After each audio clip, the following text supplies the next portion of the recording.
Bonjour, bienvenue à l'émission Un jour à la fois, version allégée, si je peux dire. Mon nom est Danielle, je suis alcoolique. Et salut, j'ai de la belle visite aujourd'hui. J'ai Émile et Gabriel. Merci d'être là. Merci. Merci de nous inviter, c'est un plaisir. C'est un grand plaisir, effectivement. La question qui tue, la fameuse question. Est-ce que je suis trop jeune pour être alcoolique? Des fois on entend ça, je peux pas être alcoolique, j'ai juste 25 ans. Ouais. Gabriel, qu'est-ce que t'en penses? Oh my God, mais moi, je pense que je vais laisser Émile commencer. C'est arrivé beaucoup plus jeune que moi. Ah oui? Oui. Il y a une noyade d'avance. À quel âge? T'es arrivé à quel âge, Émile? La première fois que je suis venu par moi-même, c'est à l'âge de 19 ans. Dans les salles. Puis, je peux confirmer qu'on n'est pas trop jeune parce que même du plus loin que je me souvienne, même à l'âge de 15 ans, j'avais déjà des remises en question sur la façon dont je consommais. Bon, oui, il y avait l'alcool, il y avait d'autres substances aussi là qui traînent dans les parcs là, à Montréal, mais déjà jeune, à 15 ans, il y avait une compétition entre mes amis puis moi de savoir c'était qui pouvait être le plus défoncé. Puis on glorifiait ça, puis c'était cool en gang, mais tout seul de mon bord, quand je réfléchissais dans ma solitude à la maison, je me questionnais, puis j'étais comme c'est pas normal, tu sais. Ah oui, déjà à 15 ans. Hein? Ouais, à 15 ans. Puis ça a pris 4 ans avant que je touche mon multiple bas-fonds, parce que je pense pas qu'il y ait un bas-fond. Puis à 19 ans, j'ai vraiment demandé de l'aide à ma mère puis à mon père. Puis, ayant déjà des membres alcooliques anonymes dans ma famille, c'est quelque chose qu'on m'a présenté. Puis, je suis arrivé dans les salles à 19 ans. Ouais. OK. Puis là, ça fait combien de temps que tu as arrêté de consommer? J'ai eu une première période d'abstinence de 2 ans et demi, de 19 à 21 ans et demi. Puis, il a fallu que j'aille peaufiner mon partage. Puis, je suis revenu à 25 ans. Ouais. OK. 15 ans quand même. Toi, Gabriel? La première fois que j'ai fait un meeting de ma vie, j'avais 20-21 ans parce que ma mère est membre. J'étais allé à son gâteau. Puis je me rappelle que j'ai fait, dans ma tête, j'ai écouté la personne qui partageait, puis ça me ressemblait. C'était une madame de, je pense, 55 ans, 60 ans. Mais elle parlait vieux. de moi. Mais pour moi, à l'époque, j'avais 21 ans, 20 ans. J'étais comme... Elle parlait de toutes les espèces de torsions d'ivresse mentale, de comment cacher, être malhonnête. Puis j'étais comme, ça c'est moi. Mais la première fois que j'ai touché un bas fond, je devais avoir 24. Puis j'ai demandé à ma mère de l'aide, puis elle m'a amené dans un meeting à Saint-Hubert, je me rappelle, je pleurais, j'étais complètement défaite, là, je décrissé, j'étais pas bien. Puis j'ai fait 2 semaines. J'étais toute fière. J'ai fait 2 semaines, je me rappelle, il y avait un jeune comme moi dans le meeting, puis on s'était dit il faut pas lâcher, puis on s'est retrouvés comme quelques temps après dans le même bar, dans les toilettes, après avoir bu de la bière, à consommer de la coke, puis on était comme on était pas supposé de faire des AA, nous autres, puis on était dans la merde, puis ça a duré de 24, j'ai pogné mon bas-fond ultime à 28 ans là, pour rentrer en thérapie. Je faisais des meetings pendant 1 an avant de rentrer en thérapie, puis ça marchait pas. J'arrivais dans les meetings, j'étais intoxiqué, j'étais sous, puis j'étais en colère. Je savais que j'étais alcoolique, mais je voulais pas embarquer dans le programme. Moi, j'étais sûr que c'était une secte. Ah oui, pourquoi? Je pense que j'ai un petit trouble de face à l'autorité puis à qu'on m'impose de quoi. Fait que moi, j'étais comme non. Puis là, je lisais, déjà à la base, j'avais déjà eu un gros livre la première fois, là. Puis je lisais le gros livre, puis j'achetais les livres, puis j'essayais de voir l'histoire de comment ça avait marché. Puis je sais que c'était influencé par les religions. Puis tu sais, dans ma famille, ma mère étudiait en théologie, on a beaucoup de connaissances histoire, anthropologie, sociologie. Puis j'étais comme ils vont pas m'avoir, mais c'est pas une affaire, ils vont pas m'avoir, c'est une affaire, je suis plus capable. Puis c'était quasiment la seule option que j'avais.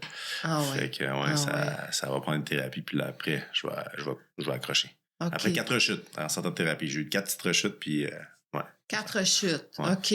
C'est ça fait partie du parcours de bien des membres aussi des alcooliques anonymes.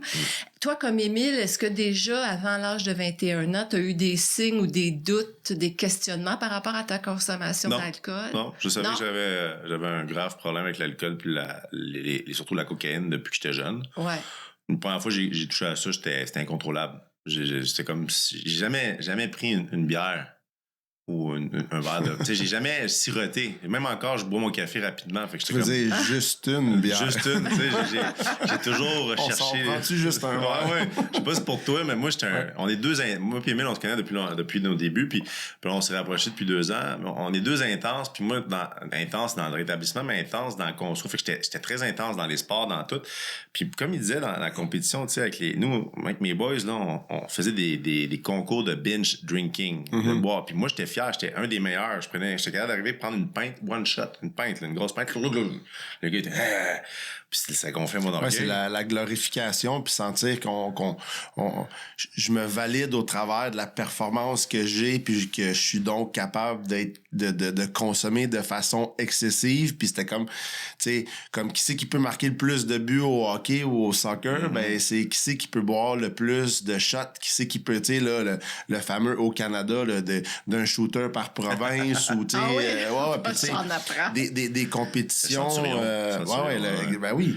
Puis tu sais, qui c'est qui est capable de toffer le plus sans tomber, mais tu sais, non, inévitablement, je pense pas qu'on peut être trop jeune pour arriver dans une salle, parce que je pense qu'on peut être trop vieux pour arriver dans une salle, dans la mesure où c'est quoi ta capacité, ou c'est quoi ma capacité à tolérer la souffrance que je vis quand je bois pas. Tu sais, parce que quand que je bois, je la ressens pas, la souffrance est facilement comme balayée, parce que je suis enivré par une solution temporaire qui est de consommer, tu sais. Fait que moi, je pense que le plus vite qu'on peut arriver dans une salle, puis que d'avoir le déclic, puis le courage de dire « Hey, ma façon de consommer, ça a un problème dans ma vie, puis comment je me sens après que j'ai consommé, je suis plus capable d'endurer ça. » Puis tu sais, il y en a que leur bas-fond... Moi, je les applaudis, ceux qui arrivent jeunes, puis que leur bas-fond, il est vraiment plus haut que le mien. Hey, je suis content pour eux, tu sais. Fait que je pense pas que tu peux arriver trop vite. Je pense que, tu sais, puis je pense que tout le monde dans la pièce ici, on en a vu du monde arriver, puis repartir, puis revenir, puis on voit les séquelles s'accumuler de la maladie à l'intérieur de quelqu'un. Puis moi, je pense que le plus tôt que quelqu'un peut arriver puis réaliser qu'il a besoin d'aide, puis que sa façon de consommer est problématique, le mieux que ça peut être. Puis tu sais, c'est drôle parce que moi, j'avais une réflexion dernièrement là-dessus, puis j'en parlais aussi à Emile, pour au niveau des... On est allé au Congrès international des jeunes l'été passé, le Equipa au Texas, puis moi, je trouve qu'il y a de plus en plus de jeunes qui arrivent dans les fraternités, surtout comme AA. Moi, quand je suis arrivé il y a 12 ans, 13 ans, en fait, il y avait 2 groupes des jeunes, dont celui à Montréal et à Longueuil, mais je trouvais que dans les groupes que je faisais, il n'y avait pas tant de jeunes comme ça, comme de mon âge. Puis j'avais une chance, j'avais de la volonté déchaînée de me rétablir, mais pour m'identifier, je trouvais ça difficile. Tu sais, j'étais comme, à qui je me tiens? Comment je peux me faire un groupe d'amis? Puis en ce moment, qu'est-ce que je trouve beau? Moi, je me dis toujours que je suis un vieux jeune. Vraiment, j'ai passé 40 ans, fait que je suis plus jeune, mais je suis pas encore assez vieux. Mais j'ai vois les hordes de jeunes arriver, puis ils se créent des clics d'amis, puis ça, c'est beau. Tu sais, moi, qu'est-ce que je leur partage? Des fois, ça dépend, chacun a sa progression. Tu sais, moi, je leur dis, vous allez avoir du fun à vous tenir ensemble dans les meetings, après le meeting, avant le meeting, tu sais, c'est... Puis moi, je l'ai vécu au groupe des jeunes à Longueuil, où j'ai été beaucoup impliqué, au groupe des jeunes à Montréal, où Emile a été plus impliqué, puis de plus en plus, je trouve, moi, dans mon groupe d'attache, beaucoup de jeunes qui arrivent. Ils sont énormément. Ils ont 20, 21, 22, ils sont 17, plus capables. Hey, j'ai une question qui me brûle les lèvres, je vais dire ça comme ça, parce que vous parlez du bas-fond, puis d'arriver jeune, puis tout ça. Les parents, vos parents, parce qu'il y a des parents qui nous écoutent, qui ont peut-être des jeunes qui consomment en ce moment, puis ils essayent, tu sais, ils voudraient que les jeunes... C'est évidemment, quand tu as un enfant qui a un problème de consommation, tu veux qu'il arrête. Est-ce que vos parents, c'est quoi la phrase magique qu'un parent peut dire, ou est-ce que ça se peut, ça? Ou il faut vraiment que tu aies un bas fond? Est-ce que ton parent peut avoir une influence sur le fait que tu consommes ou pas? Moi, je peux y aller. C'est sûr que c'est avec plusieurs années de recul que je suis capable de dire ce que je vais dire aujourd'hui, mais la meilleure chose qu'un parent peut faire, c'est rien faire. Ah oui. C'est rough, là, ce que je vais dire. C'est de pas commencer à essayer de dire à son enfant qu'il y a un problème. Tu sais, puis on est chanceux, nous, dans notre livre, Les alcooliques anonymes, là, le gros livre, la seule personne qui peut donner un diagnostic à un alcoolique, c'est lui-même. Fait que quand même bien que moi, ma mère, elle m'a dit à multiples reprises, t'as des problèmes de consommation, ça va pas bien, puis puis m'avoir, tu sais, crissé dehors, c'est le plus beau cadeau que ma mère m'a fait à cet âge-là, à 18 ans, de me mettre dehors. Je suis allé faire mon expérience de la vie, creuser le début d'un premier bas-fond, toucher à ma souffrance, ma détresse, me rendre compte que j'ai besoin d'aide. Puis oui, je suis retourné vers elle, puis j'ai dit, là, maman, je suis plus capable, j'ai pleuré, puis j'ai besoin d'aide à 19 ans. Et là, c'est là que c'est important que le parent, là, il peut dire, écoute, tu me demandes de l'aide. Ça vient de l'enfant, là. Ouais. Tu me demandes de l'aide. Je vais t'aider, mais voici ce que je peux faire pour t'aider. Puis la meilleure chose qu'un parent peut faire, puis ça, c'est sûr que peut-être les jeunes qui ont un problème présentement, qui vont m'entendre, n'aimeront pas ça, mais c'est pas de donner des sous, c'est pas de reprendre l'enfant à la maison, c'est pas d'y donner à manger, d'y acheter du linge, d'y trouver une job. C'est de l'enligner vers des ressources qui peuvent être aidantes. Ouais, OK. Gabrielle? C'est ça que ma mère a fait. Ma mère, moi, c'est une membre. Tu sais, moi, c'est drôle parce que moi, j'ai commencé à consommer, j'avais entre 16 et 18 ans, puis elle arrêtait. Elle commençait le mouvement des alcooliques anonymes. Puis elle a cheminé aussi à travers Alanon, qui est une fraternité qui aide les proches de ceux qui ont des problèmes d'alcoolisme. Puis elle a fait exactement ce qu'Émile... ils m'ont mis dehors de la maison. J'étais allé vivre mes expériences.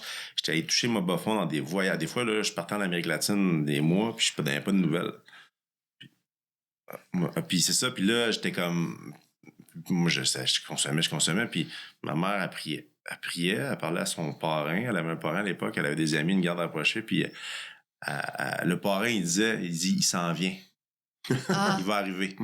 Puis quand j'étais arrivé, je m'en rappelle, ma mère a toujours demandé ça à son... Il est décédé maintenant, Jean. Elle dit... Comment tu savais qu'elle allait arriver? Il a dit, je savais pas. Il avait juste la foi. Mais c'est ça, elle se détachait. Puis une chance qu'elle l'a faite parce que moi, quand j'étais prêt, j'ai appelé. C'est elle que j'ai appelé, puis elle a dit, je t'amène en thérapie. Là, là c'est fini, mais là, il faut que tu fasses une thérapie, Gabrielle. Un soutien, hein, quand le moment arrive, d'avoir le soutien des parents, c'est important, mais il n'y a pas de phrase magique, autrement dit. Il faut vraiment arriver à un niveau de souffrance qui est insupportable. Hey, merci beaucoup, Émile et Gabrielle, d'avoir partagé votre expérience. La question, c'était, est-ce que je suis trop jeune pour être alcoolique? Moi, je suis arrivée à 21 ans, j'ai pris mon premier verre à 7 ans. Je dis ça de même. Wow. Mais voilà, donc non, je pense que la réponse avait bien répondu à la question. Merci beaucoup. Ici Danielle, votre animatrice pour aujourd'hui. Vous écoutiez Un jour à la fois, version allégée. À bientôt.